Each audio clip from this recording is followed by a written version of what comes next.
Bonjour à tous, dernier point de ça commence ici.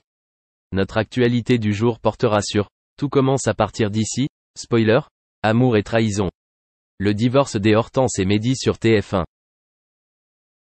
Hortense sera au centre de l'intrigue d'ici tout commence, en mars 2024 sur TF1. Un ex va visiblement réapparaître dans sa vie, ce qui va provoquer une crise dans sa relation avec Mehdi. Prochainement ici tout commence sur TF1, Hortense sera au centre de toutes les attentions. Pendant plusieurs semaines, le jeune professeur a dirigé l'équipe du mariage. Avec Malik et Linerd, elle a préparé les services du mariage.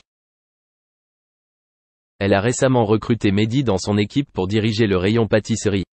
Hortense demande également à Joachim de se préparer à exposer le gâteau de mariage que Mehdi s'apprête à réaliser. En chemin, il en a profité pour lui demander si elle avait une idée de cadeau unique pour 2 ans de mariage avec Clotilde. La jeune femme estime qu'il ne la connaît pas assez et lui propose de la sonder discrètement. Alors Hortense obéit, mais Clotilde la tortura rapidement. L'épouse de Mehdi a finalement avoué et lui a demandé si elle savait ce qu'elle allait lui donner. Le chef Armand explique à Hortense qu'elle souhaite emmener Joachim en voyage en Sicile, comme il y a 2 ans, en survol de Stromboli en hélicoptère. Elle fait promettre à Hortense de garder le secret. En rencontrant Joachim, Hortense a tenté de se retenir et de mentir. Mais lorsqu'il lui annonce qu'il compte lui offrir un peigne en bois précieux, le jeune chef réagit et dévoile enfin le cadeau de Clotilde. Joachim a été touché par ce que son compagnon lui préparait. Hortense pense que c'est le cadeau parfait et une belle déclaration d'amour. Le lendemain, Joachim trouva son idée. Il demande à Clotilde de l'épouser. Elle a accepté et le mariage aura lieu dans 4 semaines. L'événement aura lieu à l'Institut pendant 4 semaines. La brigade des Hortense va donc devoir préparer un nouveau mariage. Mais les choses ne se passeront pas comme la jeune fille l'avait prévu.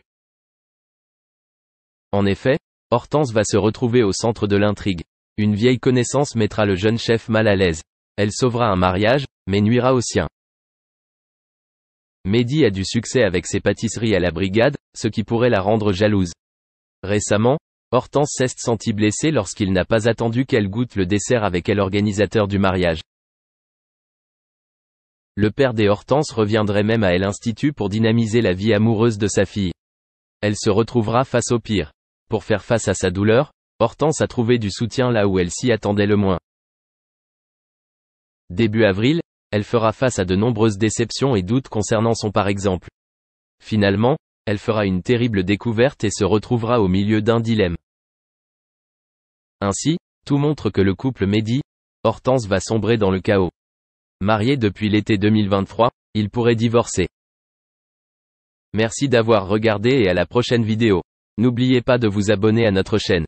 En attendant, dites-nous ce que vous en pensez dans la section commentaires ci-dessous. Au revoir.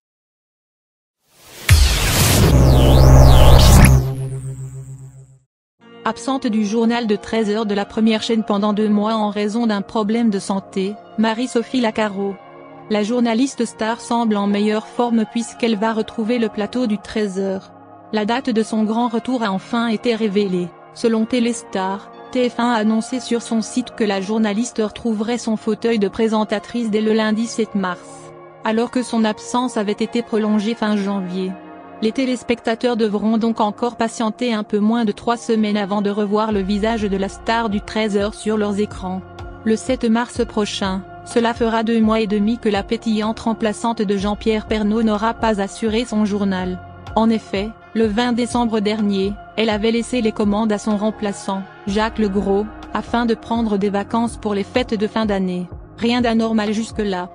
Mais, alors que tout le monde s'attendait à retrouver la présentatrice à la rentrée, au début du mois de janvier, les téléspectateurs ont été plus que surpris. Ce n'est pas Marie-Sophie Lacaro que l'on a découverte à 13h sur la première chaîne, mais bien Jacques Legros. La journaliste n'avait pas attendu longtemps avant d'annoncer à son public les raisons de son absence. Un problème de santé. Ce n'est pas le Covid. C'est un problème ophtalmo, avait-elle précisé sur Twitter le 2 janvier. Je reviens le plus vite possible, j'y travaille, avait-elle écrit le lendemain pour rassurer ses admirateurs, inquiets. En attendant le retour de l'ancienne journaliste de France 2 le 7 mars, qui s'occupera du JT de 13h de TF1, jusqu'au vendredi 18 février inclus, c'est Jacques Legros qui gardera les rênes du journal de la mi-journée. La semaine du 21 au 25 février, ce dernier étant à son tour en vacances, il sera remplacé par Julien Arnaud, le joker habituel de Gilles Boulot sur le créneau du 20h. Ensuite, à son retour de congé, Jacques Legros reprendra sa place aux infos de 13h jusqu'à l'arrivée de Marie-Sophie Lacaro.